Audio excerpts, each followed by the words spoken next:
Hello everyone, this is part 11 of the Learn to Crochet series. This might be the last part of the Learn to Crochet series. I have ideas for 2 more parts, but I'm not sure if I'm going to have enough time to film them this summer, so I'll let you know in the description box down below how many more parts are left. I'll also put the link for the playlist with all the videos for the Learn to Crochet series. If you're new here, it's just a whole bunch of beginner-friendly crochet videos. The idea is you can kind of skip around and just tune into the ones that you're interested in. If you're an absolute beginner though, I always recommend that you watch parts 1 through 3 in order first, and then afterwards you can kind of skip around as you would like. So in this video, we're going to be going over how you can make your crochet look slightly neater. First, with this blue granny square here, we're going to go over how you can use the starting double crochet stitch. You can use a stitch either at the beginning of a round or at the beginning of a row, and it replaces the chain 3. A lot of times those chain 3s, they kind of stand out, so this makes it blend in a little bit nicer with the beginning of the round. Then afterwards, with this pink granny square, I use slightly different yarn for these 2 squares. We'll go over how you can do the invisible fasten off at the end of the round.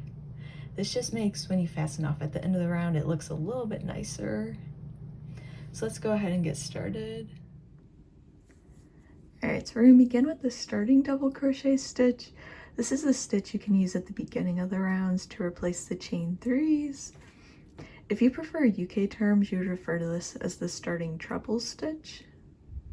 So you can see for this granny square that I've been making, I've used it at the beginning of all the rounds, and it blends in a lot nicer than the chain 3s do.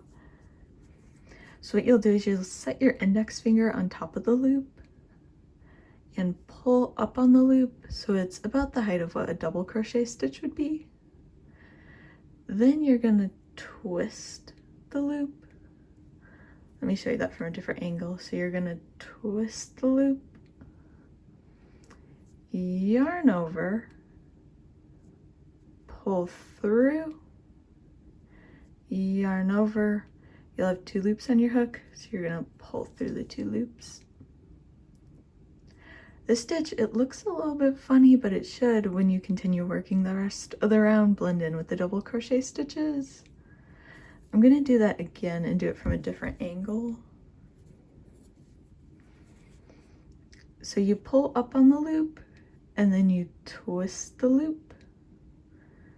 Then when you yarn over, you just pull your hook back around. So you're never actually inserting your hook inside the loop. Then with those 2 loops, you yarn over, pull through 2. I'll do it one more time.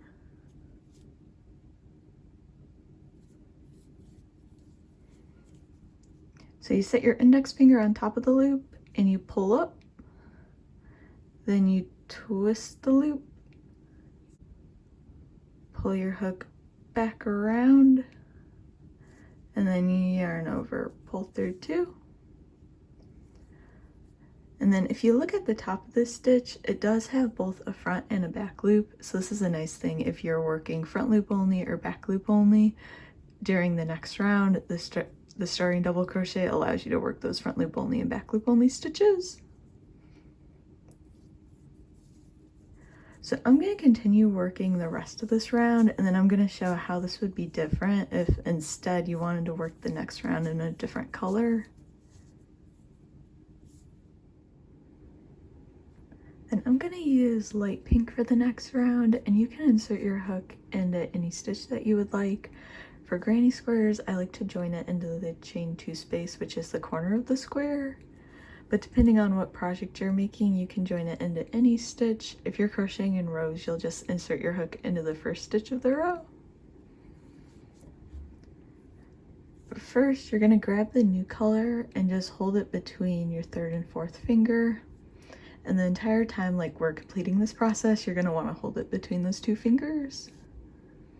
Then you'll wrap it around your hook once, twice, then you'll insert your hook into whichever stitch you'd like to insert it into for your project.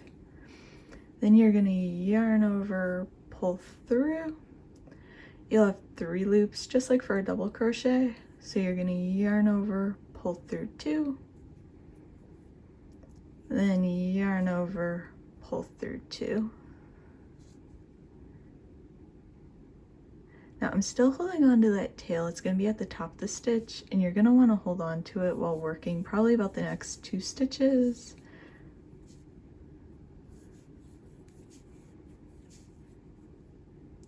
And then you can go ahead and let go. This version I almost like a little bit better than the other starting double crochet because I feel like it blends in a little bit nicer. I'm going to do it one more time, so let me grab the yarn here. So you'll lay it between your 3rd and 4th finger, wrap it around once, twice, then you'll insert your hook,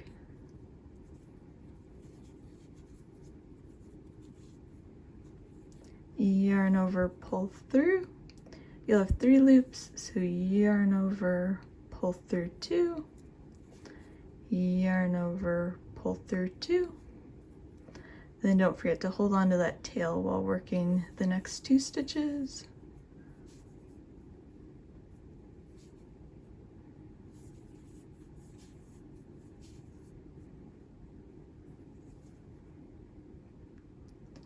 So that's the standing double crochet if you're joining a new color to the work.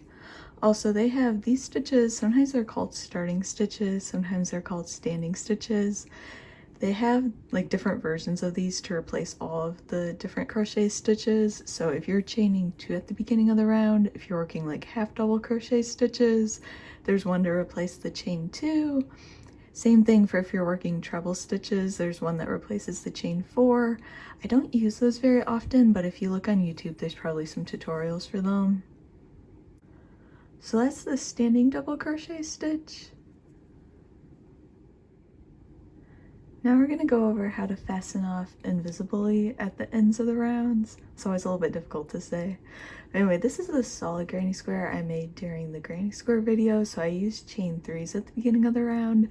You can also follow along with this process if you use the starting double crochet stitch at the beginning of the round. And then this is normally only for if you're crocheting in the round. If you're crocheting in rows, you wouldn't really follow this process. What you'll want to do is after you work the last stitch of the round, you're just going to stop so you won't work the slip stitch into the top of your first stitch. And then you'll just pull the yarn through. I had already cut the yarn, but if not, you'll want to cut it and leave a tail. Then we're going to attach a tapestry needle to this yarn. You'll want to find the second stitch of the round, so you're going to skip over the chain 3. And then you'll insert the needle into the second stitch. Just like when you insert your crochet hook into the project, it'll be underneath both the front and the back loop. And then pull through.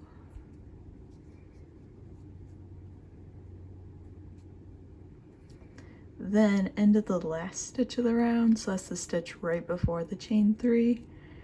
You're gonna pull the needle, the yarn is now on the back side of the work, up through the stitch, so it's going to be between the front and the back loop that you would work into.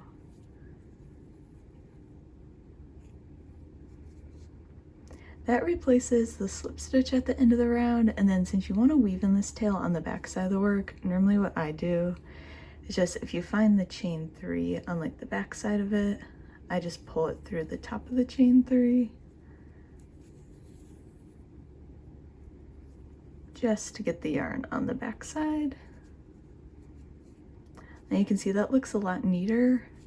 And then now that you have the yarn on the back, you can just weave in the end.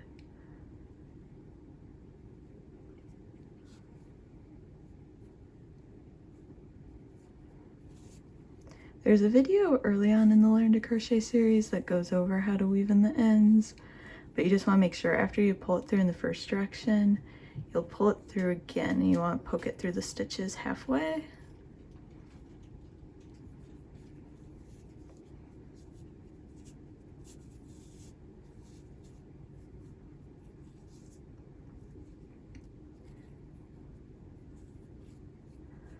So that's how you fasten off invisibly.